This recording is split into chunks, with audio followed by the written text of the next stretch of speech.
इस इमाम की 30% नहीं 100% तनख्वाह काट लेनी चाहिए थी। क्या इसको नहीं पता था जब ये मस्जिद में आके लगा था मदरसे से पढ़ के कि हमारे मुल्क में इमाम मस्जिद की कोई खुशी गम नहीं होता। माँ का जनाजा पढ़ने चला गया, बताएं आप। वो भाई इमाम मस्जिद की रिश्तेदारियां नहीं होती, बहने भाई नहीं होते, उनके खुशी गम नहीं होते, वो कहीं घूमने नहीं जा सकते, वो अच्छा लिबास नहीं पहन सकते, वो ज्यादा वक्त रखे, क्योंकि उनके लिए तो फजर है, फजर गई तो जोहर है, जोहर की अजान, फिर मगरब, असर, मगरब, इशा, रात को देखना है कि कोई मोटर चलती तो नहीं रह गई, पंखे तो नहीं चलते रह गए, सुबह हाजी साहब ने आना है तो उससे पहले पहले मैंने उठ के कुंडी खोलनी है ताकि हाजी साहब को 2 मिनट दरवाजे पे इंतजार ना करना पड़ जाए। इसको ये पता ही नहीं है। ये अजीब बंदा है कि तनख्वाह कटने पर परेशान है। ये आने वाली नस्लें बदलाएंगी। मैं कसम उठा के कह रहा हूं, जिन्होंने ऐसे रवैये इख्तियार किए ना अपने उलमा से, अपने इमाम मस्जिद, आप इसके लेवल को आम समझते हैं। समंदर की मछलियां भी इन कुरान पढ़ने वालों के लिए दुआएं करती हैं। ये वो लोग हैं, अल्लाह की कसम, इस रूह जमीन पर अगर सबसे बेहतरीन इंसानों में अगर कोई मखलूक है ना, जो मतलब इंसानों में लेवल दर्जे पर है, खैरुकुम मन तअल्लमल कुरान व अल्लमहु, ये वो मुसल्ले पर खड़ा आपका बच्चा, ये आलिम दीन है, इसके साथ आप ऐसा बिहेव करते हैं। क्रिकेट के मैदान आबाद है, हजारों टिकटें देते हैं, मीडिया पर तमाशा लगा कर देखते हैं। बर्गर खाने जाए ना 200-400 टिप दे आते हैं। बड़े होटलों पर 20,000 की रोटी खाते हैं, और कारी साहब को जनाजा पढ़ना पड़ जाए, कोई जरूरत पड़ जाए, 10-20 हज़ार देना पड़ जाए, तो फिर कैलकुलेटर ले आते हैं, डायरियां उठाकर ले आते हैं। मैं आपको इसका अलमिया बतलाता हूं। आने वाली नस्ल में ना, जिस बाप के साथ आपने ये किया, वो अपने बच्चे को पागल है कि इस ट्रैक पर चढ़ाएगा। आप जरा सोचे, मेरे बेटे के साथ आप ये रवैया अपनाए या मेरे साथ ये अपनाए, मैं अपने बेटे को पागलों की इस लाइन पर चढ़ाऊंगा कि जिस तरह तेरा बाप जलील हो रहा है, तो भी आकर उस जगह पर, उस ट्रैक पर जलील हो। भाई लोग दीन पढ़ाना छोड़ जाएंगे। आपके इस रवैये की वजह से मुसल्ले पर आपको कोई आलिम नहीं मिलेगा। फिर ये तो मेहरबानी है उन उस्तादों की, अल्लाह की कसम, उन जगहों पर बैठकर आपसे मांग पिन कर, चंदे मांग कर वो बेचारे उन बच्चों को पढ़ा। कभी सुना आपने, कभी माल रोड पर लाहौर में, कभी कराची में, कभी प्रेस क्लब के बाहर इन्होंने धरने दिए हो कि भाई हमारी तनख्वाह बढ़ा दे तो जी बिस्मिल्लाह, ना बढ़ाए कभी मुंह पे बल नहीं चढ़ाते। और हम पता सपोर्ट किसकी करते हैं? वो लेवल के अपग्रेड जो तमाशा लगाते हैं, जो 4-5 गाड़ियों में आते हैं, उनके लिए 30,000 की रोटी पकती है, 50-50 हज़ार के तोहफे आते हैं, एक महफिल पे 6-6 लाख लगा देते हैं। एक आलिम 30,000 तनख्वाह के ऊपर आपको देने के लिए, उसको बातें सुनाने के लिए मिलती हैं कि तनख्वाह देते हैं तो ये नहीं करता, वो नहीं करता। और इसमें कसूर उलमा का भी है, माजरत से। हम इतने अपना दीन पढ़ने वाले गिर चुके हैं, 30,000 के पीछे सारा महीना जिल्लत में सब जुमले सहते हैं। आप किसी बाजार में, किसी काम में मेहनत करते हैं ना, आप लाखों कमा सकते थे। ये जो आपको नखरे दिखाते हैं ना, जो जिसने ये रवैया किया है, मैंने पता किया, ये कसूर की जो मस्जिद है भाई, उस इंतजामिया सारे गंदे नहीं है, बहुत अच्छे भी हैं। हम जहां से पढ़कर आए, जो हमारे साथ पीछे चलने वाले थे, अब तक बड़ी मोहब्बत भी करते हैं लोग। लेकिन यार ऐसे लोग एक नहीं है, बताते नहीं है। बताएं तो दीन का, वो कहते हैं यार अल्लाह नबी का काम है, क्यों मुआशरे में दीन को बदनाम करना। जो बतला दे हो जी, और हाफ साहब में भी लालच पै गई है जी, तो हाफ साहब के बच्चे नहीं है, उसकी बीवी नहीं है, उसकी ख्वाहिशात नहीं है, उसकी औलाद नहीं है, उसके माँ बाप नहीं है, वो मेहनत करे तब तकलीफ है। मसला पता क्या है हमारे मुआशरे में?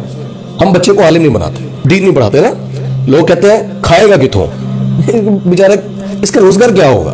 और जो आलिम बन जाए ना, जो दीन पढ़ चुका हो, कहते नहीं ये मौलवी खांदे बहुत ने। यानी अजीब कंसेप्ट और साइकी है दीन के अंदर। खाना पीना ज्यादा ये मसला नहीं है, कभी अच्छे खिला दे रब, फिर भी अल्लाह का शुक्र है ना। कभी अल्लाह ऐसा करे तो मेरे पास हजारों मिसालें उलमा की।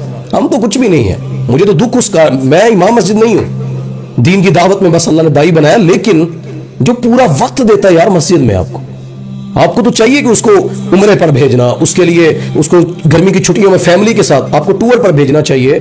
आपको उसके घर में अगर एसी नहीं है, एसी लगवा देना चाहिए कि यार ये हमें कुरान पढ़ाता है, अल्लाह की किताब पढ़ाता है, तंजीलुम मिन रब्बिल आलमीन, जो अल्लाह से नाज़िल शुदा किताब है, उस किताब का ये कारी और हमें ये पढ़ाता है। मुझे कोई किसी से भाई शिकवा नहीं है। मस्जिद में अल्लाह की रजा के लिए जाना है, मिंबर पे खड़े होना अल्लाह की रजा के लिए होना है, दीन खिदमत के काम अल्लाह की रजा के लिए, कोई किसी के लिए नहीं करता। कोई मस्जिद में अगर कुछ लगवाता है, क्या दे रहा है इमाम मस्जिद? इमाम मस्जिद की जगीर थोड़ी है वो, मोहल्ले की मस्जिद है। इमाम तो तुम हफ्ते में बदल देते हो। और मैं उलमा से कहूंगा, जब तक ये गला चल रहा है ना, आपकी बड़ी प्यारी आवाज है, आप बड़े प्यारे मुकर्रर है, आगे पीछे होंगे, गुलदस्ते होंगे, नारे होंगे। जब गला बैठ जाता है ना, जब आवाज बैठ जाती है, कोई हाल पूछने नहीं आता, कोई पीछे हाँप के नहीं आएगा कि इनको अब पेंशन बनती है दे दे, इनको इतना जिंदगी इन्होंने, मेरे एक दोस्त है, उनके वो कारी साहब फोत हो गए, उनकी गाड़ी थी, मस्जिद लेकर दी इंतजामिया, उन्होंने लाकर मस्जिद में खड़ी करके ना उसको ताला लगा दिया। अब वो खड़ी है, उस कारी साहब ने जिंदगी दे दी अपनी, उस सफेद बाल आगे उसने अल्लाह के घर के लिए दे दिए, वफात हो गई। बेटियां हैं, बच्चे हैं, उनके बाप ने कितनी दफा कहा होगा ईदों पर बाप घर नहीं आया, क्यों?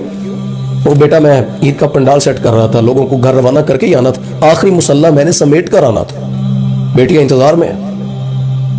आप क्या समझते हैं कि आपके घर में जनाजा कोई मसला बने, वो अपने सारे काम छोड़कर आपकी मैयत के लिए, आपके बाप के लिए वो पड़ा रहता है गुस्ल देने के लिए? जाओ ना जाकर कभी एम्बुलेंसों के रेट पूछो, अस्पतालों में 30-30 हज़ार रुपये, 40-40 हज़ार रुपये वो ले लेते हैं गुस्ल देने, चीजें, कफन, और वो कोशिश करता है अपने इस भाई के रिश्तेदार को फ्री में गुस्ल दिलवा दूं। तो ये उन्होंने जो गाड़ी उसको दी ना, तो वहां जो बात थी, किसी ने कहा उनको कि यार उसके बाप की कुल जिंदगी की ये 20-25 लाख की गाड़ी है, उसकी औलाद को ही दे देना, घर से क्यों खींच लाए हो, दे दो ना उसे, फिर क्या है यार, खड़ी थी खड़ी रहे, उसके बाप ने चलाई है। अब आप लाकर वहां पे फिर दलील लेकर खड़े होते हैं। हजरत उमर इब्न खत्ताब रज़ी अल्लाह तआला मिंबर पे खड़े थे और उनको एक सहाबी ने उठकर पूछा कि जी आपकी कमीज कुर्ता कैसे बन गया? हालांकि वो सियासी लीडर, अमीर है, बैतुल माल है, उससे सवाल आप कर सकते हैं। इमाम मस्जिद के बाद चाबियां नहीं देते गले की, इंतजामिया वाले, और सवाल है उमर वाले। मैं पता उस शख्स को क्या जवाब देना चाहता हूं। उमर को अगर सवाल हुआ था ना रज़ी अल्लाह तआला अन्हु, तो वो करने वाला भी उस लेवल का था, उन सब का आपस में मेयार ऐसा था। यहां पे 5 नमाजें वो पूरी नहीं पढ़ता, सुन्नत उसके चेहरे पर नहीं नबी की, और आकर आलम दीन कह रहा होता है तू सही नहीं चल रहा, तू ऐसे कर, तू ऐसे, तू कहकर बुलाते हैं। माजरत से मेरी बात लंबी छोटी भी होगी और मेरे शिकवे शायद किसी को अच्छे लगे बुरे लगे, मैं इमाम मस्जिद नहीं हूं, मैंने किन्हें कढ़ना है, लेकिन जो इमाम मस्जिद है मैं उनसे गुजारिश करूं, मेरे भाई हैं, मेहनत करें, दुनिया में रिस्क बड़ी फरावानी से अल्लाह देता, हमने खुद की है ऐसे ऐसे काम, अल्लाह आपको निकले तो सही यार, अल्लाह आपको बड़ा रिस्क देगा। जहां मौका मिलता है किसी की बात ना सुने, जहां मौका मिलता है अपने रिस्क के लिए कोशिश करें, अच्छा पहने, अच्छा खाएं, दफा करें दुनिया को। इनको क्या है, ये तो आपको 5 साल के बाद निकाल के कहते हैं जा नबी मस्जिद लब है, वो औलाद जिसके आपने 5 साल जाया कर दी, उस बीवी की खुशियां जिसको आपने जाया कर दी, उसकी जवानी आपने रोल कर रख दी, इंतजामिया को खुश करते करते बेचारा के लिए कारी साहब इमाम मस्जिद जिम्मेदारी पर लगा हुआ है। मेरे भाई मैं दीन के लिए बात करूं, मेरे अल्फाज किसी को अच्छे लगे बुरे लगे माजरत, और मेरी वो इंतजामिया बड़े दोस्त हैं, हमारे उम्रों पे जाते हैं, खुशी होती है, लोग उनको ईदों पर इतने तोहफे देते हैं घर बेचते हुए, दिल से दुआ निकलती है यार अपने आलिम से प्यार कर, अपने दीन से प्यार कर दिया। गुलूकार गंदे गंदे आए, खुदा की कसम तुम उनको करोड़ों लाखों रुपए देते हो, टिकटें देते हो, मोबाइल पर लाखों रुपए के कसम से हम खर्च करके, मीडिया खर्च खरीद कर, नेट खरीद कर, हमारे माहौल रहने सहने, हम तो 2-4 हज़ार खाने में ऊपर नीचे हो जाए परेशान नहीं होते, लेकिन दीन पर आकर परेशानी जिसको आती ना, तो शैतान चाहता है अल्लाह के दीन के रास्ते तंग हो, लोग इस तरफ नाम आए, और मदारिस हैं इनकी तजलील हो, और यूनिवर्सिटियों में बाप कमा कर दे रहा है कि हाँ नहीं खवाओ इनवाओ यूनिवर्सिटी इन्हें भी 70,000 कमा के ले आना है। आपके उस बेटे से जिसने चंद फार्मूले पढ़कर लाखों रुपए लाता है ना, ये जो करोड़ों नेकियां आपके नाम है अमाल में, जो बेटा जो भाई जिसको आपने पढ़ाया है, किसी एक बच्चे की तरबियत आपने कर दी, वो दीन पे चलता रहा, आपकी जन्नत जाने के लिए वो इंसान काफी है।